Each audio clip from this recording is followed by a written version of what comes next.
Welcome back to another Judith Unhinged. This week we're talking about Carnaval and some fun Dutch news related to that. Then we're diving into Winna with connections and puzzles and riddles, the Lincoln lawyer, Love is Blind, Valentine's Day, and we end with a fun little experiment that will make you giggle. I just talk you through what happened this week. I just give my opinions and commentary. I don't offer any facts or advice. Please don't follow any advice I ever give. Um, so let's get into our Dutch news of the week. In the Netherlands, while the world is imploding on itself, they built a float too big for the barn. So they destroyed the barn. So it's Carnival here in the Netherlands. And these floats, right? The Carnival associations, they built them. And it's just insane to me. What happened here? How can it lead to this situation where you're gonna have to destroy a barn? How? What happened? So imagine I'm working on a float, right? And it's all pretty and I'm getting enthusiastic and I'm really building it. And I don't notice that it's getting so big that it can't fit through the door. Really? Really? Like, what happened? First of all, who didn't notice that while working on it, right? And then, secondly, who decides that the permanent structure that's there, that has been there, is gonna get destroyed for the temporary float? That is just, it's insane, right? I really don't understand how people do this. I don't. I don't understand how they made these decisions. It is so funny to me. Anyways, Carnaval is really a Dutch celebration that's mostly celebrated in the south. And you kind of love it or you hate it. Guess which one I am. I'll let you guess. I'll keep it a mystery. It's basically a Catholic Lent celebration. So you have, after Carnival, you have the 40 days of fasting. That's where it originated from. What people are doing is they are dressing up and they are like dancing in the streets and drinking lots and lots of alcohol. Also doing parades. And there's also like typical music involved. So there's music in Dutch dialects. So from my youth, it was dich besminzenneke, ja, dich allein, zich dich sehen, dan bubbelen mijn bein. That's, for instance, the music. Yes, it's like heavy Oktoberfest like. But it can be really, really fun. I mean, people are having so much fun that they're destroying walls in order to celebrate Carnival with their Carnival Association float. What we do, right? The Netherlands, crazy.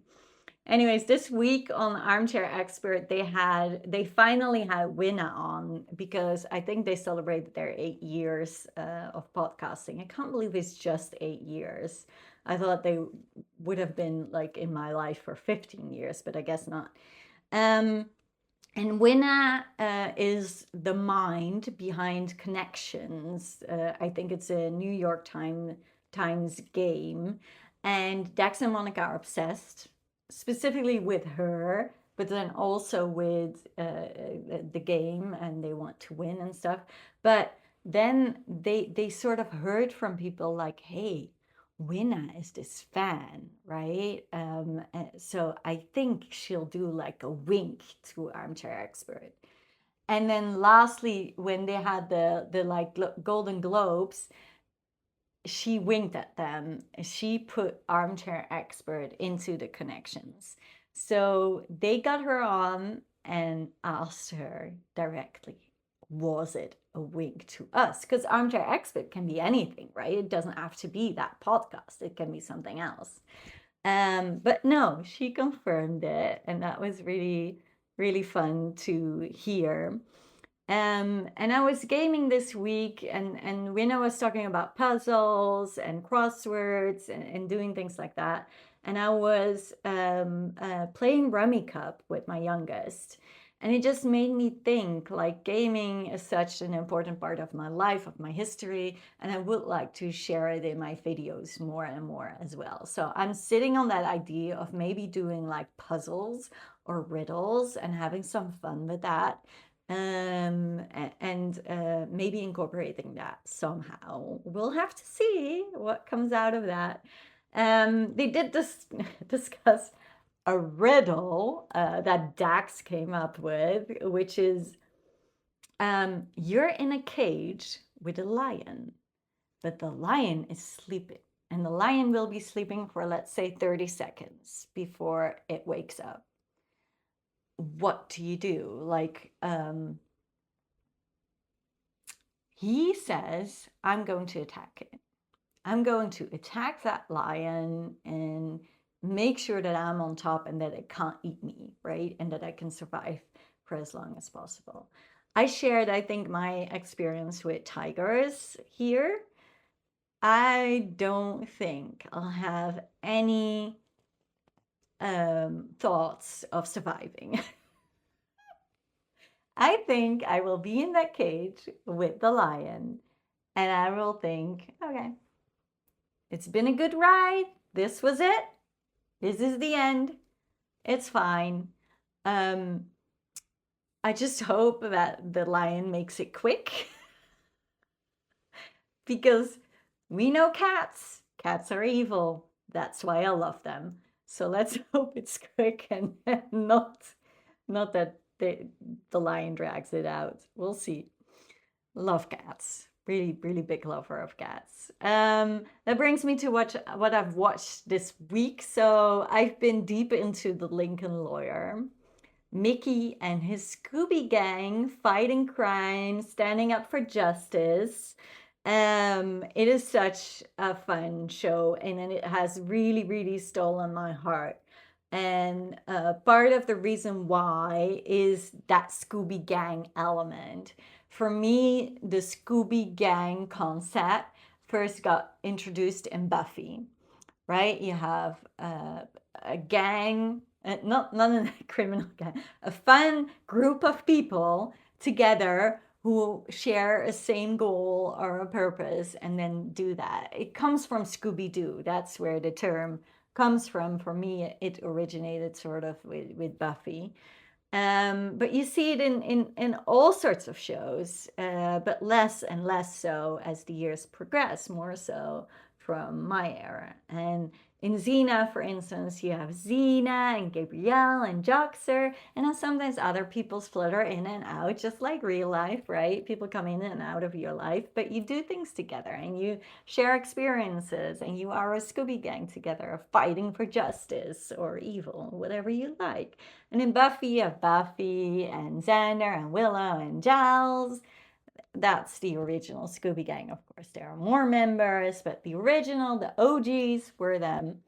And that is really an element that we see coming back in The Lincoln Lawyer. So you have Mickey, Lorna, Cisco, and Izzy, and then of course other people float around that. But basically, you have this Scooby Gang element. Like, we're doing something together and we're standing up for something. And it's really cute how they work together, how there's different dynamics between the different members. And of course, Mickey has I've fallen for Mickey deeply. Deeply after I got over my face blindness and thought he was Tom Ellis from Lucifer. I still like whenever he drives the blue Lincoln, right, with the top off, I think this is Lucifer. I'm sorry, I can't see anything else. He's like Lucifer for me. So I'm sorry. It still plays a role in there. And Mickey is like the douchebag. I'm sorry. I really love him. He's like the douchebag. He's like Tony Soprano, the bad boy you want to love, right?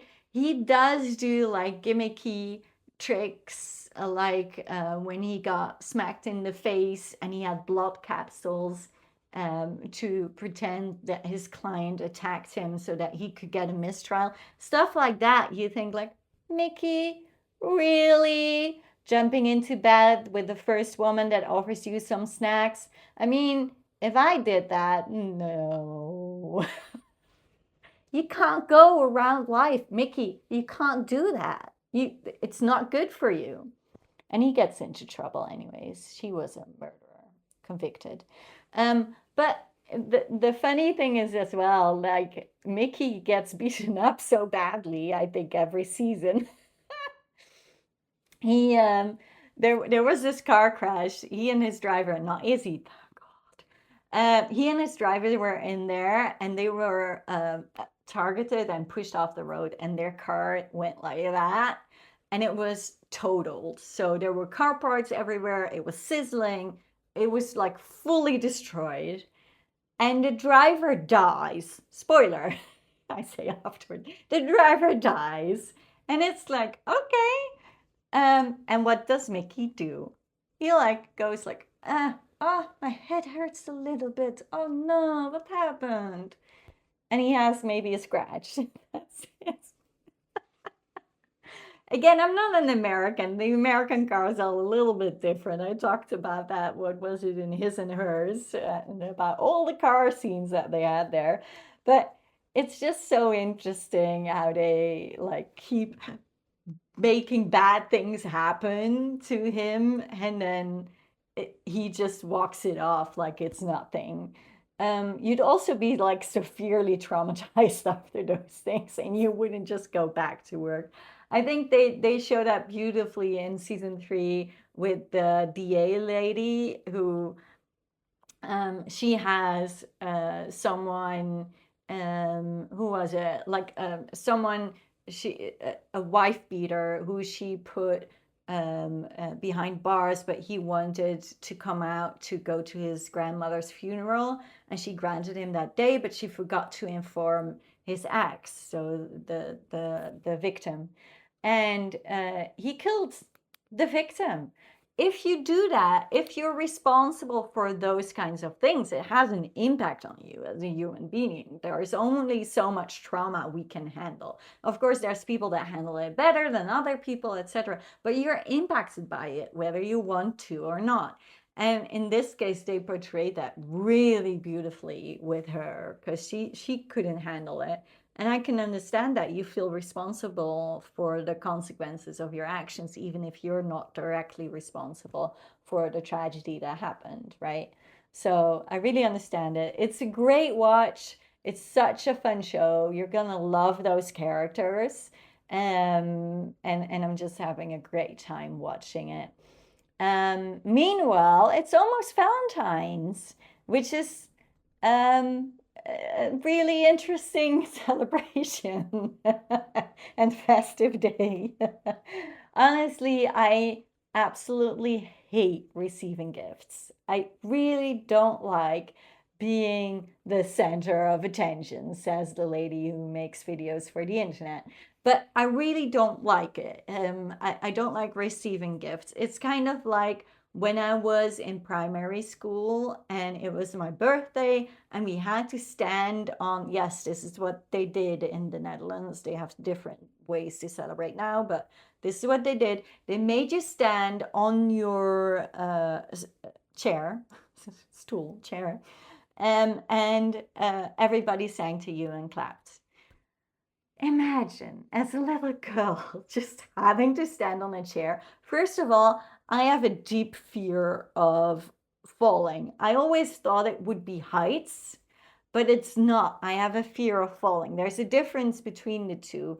If if I'm high up on a really sturdy structure, I have no fear at all. I love the view. It's really cool. I mean, of course, you get a little bit like that tingly feeling in your stomach, but it's not like I'm scared. When I'm standing on a chair and my lack of depth perception doesn't help, it gets so scary when you're on a little wall and you have to jump off.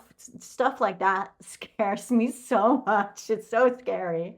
So I have a fear of falling. And then there's a little girl who's standing on that chair and everybody's clapping and singing. You're supposed to love that moment. It's not fun, let alone like the Dutch birthday celebrations where everybody's sitting in a circle with their coffee and their fly and they're just like staring at you and it's no, it is really not for me. I'm trying to do better with the kids. So when the kids give me gifts, I'm trying to be really appreciative of them. And I am when they've actually put like thought into it and stuff like that. I'm still very critical. I'm sorry, but I am very appreciative of what they do. But I still find it a very so awkward. I really don't like it. What I do like is like acts of service. Acts of service is amazing. Um, or shared experiences. So I'm not like Scrooge. I love giving gifts. I love like taking my friends on fun little experiences together. I love all those things. I hope I'm being generous, and I hope that the ones I love, tell me, guys. Uh, Let me know. Give me feedback, written feedback, please, with improvement points. No, but I hope that the ones I love feel like I've showered them with love at times. I really do hope that that comes across, even though I really hate the traditional gift giving and everything like that. So Valentine's Day, not really my thing, not really my thing at all, nor are any of the others in traditional celebrations, really. But Love is Blind is a great, great consequence of this beautiful Valentine's week that we're in. So Love is Blind season 10 has come out. In Ohio, how do you pronounce this? Once you've programmed it into your brain, how do you not pronounce it as Ohio? I don't know how. Ohio? Ohio. I don't know how to do the American thing. Teach me. Um, it's so, so incredibly fun to see people fall in love. That's really the core of that program, right?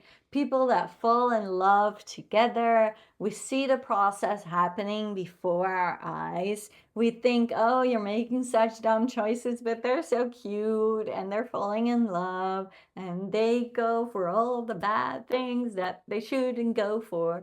But still, it's really cute to see everybody so in love and enjoying themselves in Love is Blind. That's at the core. I think that's why this season they take so much time looking at that pod phase, because after that, right, in the honeymoon, the living together, eventually the wedding and the ultimate rejection, everything comes together sort of, and then your trauma comes up and all your issues and all your baggage. But in that first phase where you're just falling in love, you have the butterflies, it's all fun and games, and it's just so cute to see this. It's so human.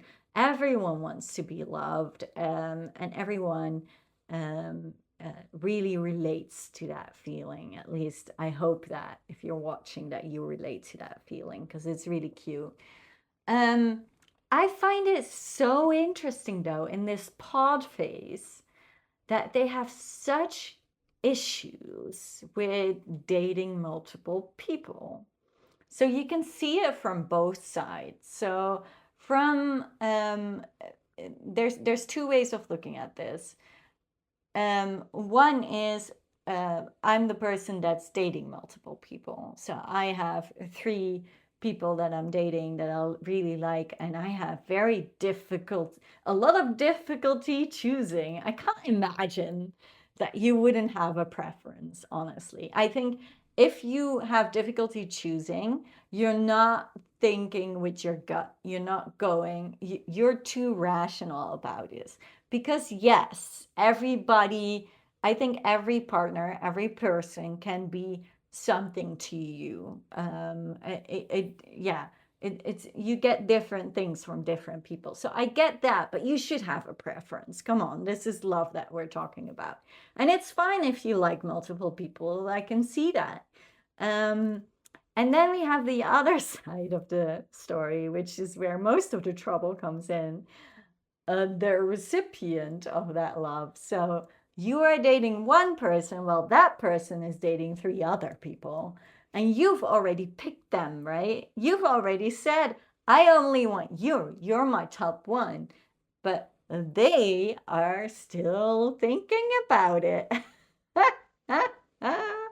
And that continues to cause stress and continues to cause so much jealousy. Oh my goodness. It's just amazing to see them go back to their whatever they call it, their quarters of the men or of the women, and they see the reactions of the other people coming back from their date, and you kind of know, oh, they're dating the same person.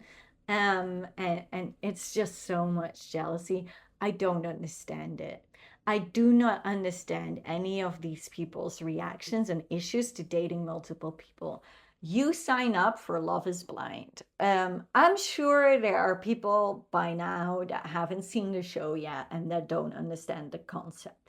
But when you audition for it or you're asked to be on it, it gets explained to you. You have to sign multiple contracts. You have to agree to all these rules. It's all, the process is explained to you that you will be dating multiple people, that the other people are also dating. There's not multiple people only dating you like in The Bachelor. It's multiple people dating each other, like the boyfriends. But then in The Boyfriend, it was better. So why, if it's explained to you, do you not understand? Or did they just not think ahead? Like, if I'm a very jealous person, I wouldn't participate in this program. Why would I?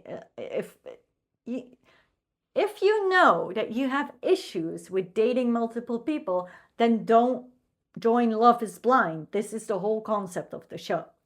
The whole concept, like half of the show is about the pods and you're dating multiple people while you can't see them. That's the point. So why do you have such an issue with it? I really don't understand. I also think it's extremely unattractive, the reactions that people get. Like, once they learn from their number one or their only one that they are still dating multiple people, they start giving them ultimatums. They start getting angry. They start getting jealous or sad. They start manipulating the other person so that they get what they want. And what I see happening often is when these extreme, I don't know if you would call it extreme, maybe some people think this is normal. I don't think this is normal. But when I see this happening, what I notice is that the other person, so the person that is dating multiple people, is seeing this as, oh, this person really loves me. Please don't confuse possession with love. That is not love. Love is not possession. Love is not that you're so jealous. I get that they care, but you care like you would care about another person having a thing you really want, like the shiny, beautiful, sparkly pen. Do you want it? No, you can't have it. I have it. A human being is not a thing. You shouldn't be possessive about it. It's really, to me, that's crazy if people are that way. When you're in a long-term relationship, you can't be possessive. That person will go out, they will go do things with other people. I'm not saying relationship, you can have your boundaries and you can have your agreements of what is possible and what isn't possible, but they are going to have other people in their lives. They are going to experience things without you. This is something you have to get to terms with. It's like that concept that your partner has to be everything to you, right? They have to be your best friend, but they also have to be your nurse, but they also have to want you physically, right? So after you've just puked and they've cleaned up your puke, They have to want you. No, they won't want you. Maybe they'll need some time and space in order for them to, you know, just don't put so much pressure on that one person. You have to have a variety in your life. You can't be so possessive of one person giving you everything. That's not love. To me, such a big part of love is freedom. You need to give me freedom, in order, and not just my husband, he needs to give me freedom, but my kids need to give me freedom, my parents, my brother, my colleagues, my boss. I think freedom is the most loving, the most beautiful thing you can give someone. All my loved ones should give me freedom. I think I demand freedom from them. And maybe they enjoy it when they don't have to experience me for a little bit. You're too much, Judith. We just have to have you in little bits. That's probably what they think. But it's like, freedom means that they support you when you want to switch careers and start an online show. Freedom is that they show you patience. Um, Freedom means so many different things, but mostly it's that they allow you to be you, to be yourself. That is so important in life, that you find those people who respect that, who don't suffocate you, who let you be whoever you want to be in that moment. Because, spoiler, in life, you will be different people to different people, and you will change and you will have experiences, and it just won't be whatever it is now. It will definitely change. And you need that understanding with your significant other, especially through the hard times. You need that freedom, you need that supporting partner, or else what are you gonna do? It's not gonna last, otherwise, I think. That brings me to sad news. This week, we lost, James van der Beek, which I say very Dutch. He was already sick. I think most people were that follow him, or keep that know what he was doing. He and that he had cancer, weren't shocked by this. At least I wasn't. But I'm still so saddened, by the loss of this man. He, played a big part in my childhood, in the role of Dawson in Dawson's Creek. Um, and I don't want to get all sad, but I do want to just, take a moment, to celebrate him and talk to you about what he meant to me, because it is important to me. I mean, all of these things, all of the videos that I make, and all of the TV I watch, it all forms me, forms my critical thinking. It forms how I view the world. It's really important to me. It's a core aspect of my personality, and Dawson's Creek was really important to me. Um, I remember this one time I sprained my ankle, which I do regularly, unfortunately. This time it got so bad that I had to put it up. Of course, in the Netherlands, healthcare, they give you paracetamol, and they send you on your way. It doesn't matter really what it is. Come back in 2 weeks. If if you're dying, then we'll do something. But other than that, paracetamol, let's go. So I sat there with my foot. I didn't sprain both my ankles. One foot in the air, and I couldn't really do much, because there was a lot of pain and bloating and everything. And I just binged a full season, the first season, the best season of Dawson's Creek. And it was just such a vibe. That first season, it reads like a movie, like a very romantic movie, culminating in Joey and Dawson getting together. It is so beautiful. It's such a beautiful love story between them. Um, and it means a lot to me. He was fantastic in other shows. Whenever he popped up, I got very enthusiastic. One of the biggest pop-ups that I loved was him in Pose. If you haven't seen that show, drop this, go watch it. Pose is fantastic, and he plays a role in it that is totally different from anything I've seen him do, and it's so much fun. Yeah, he was fantastic. It will be a gigantic loss, but yeah, I did want to just talk about this for a little bit. So let's end with a fun other thing, a fun experiment. Let's leave that behind us and move on to a little bit of giggles. I'll see if I can do this correctly. Okay, put up your hand. Oh, do this with me. Just do this with me. Follow what I'm saying. Exactly. You will now go. No. Put up your hands. We'll just do a fun experiment. And you have your middle finger and your index finger, and you put your middle finger over your index finger like this. And then you have kind of, ouch, you have kind of this V shape, and you put something between that. And just feel how it feels. And if you want to experience it fully, you can move it around a little bit. You can close your eyes and feel that. I love feeling it with my other fingers as well. It's just such a strange sensation, right? It is because those fingers are normally touching on the inside, but in the outside, they aren't. So when you do this, it's a really strange sensation if you put something in between those fingers, because the outsides of the fingers almost never touch the same object. Isn't that funny? I hope that made you giggle. Anyways, that's it for this week's Unhinged. I hope you enjoyed it, and I hope you come back next week. See you then. Bye.